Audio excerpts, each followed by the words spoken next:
It's the story about a man slowly succumbing to a kind of nightmarish loneliness, the gradual disintegration of mind and body because human beings have that palpable need for companionship.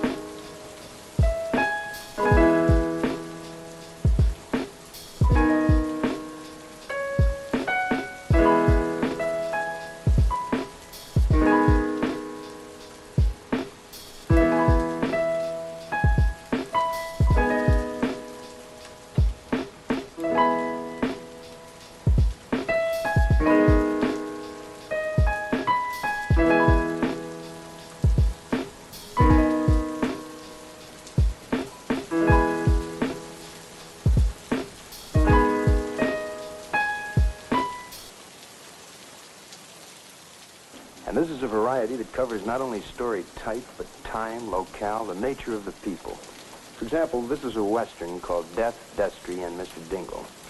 And this is the principal character.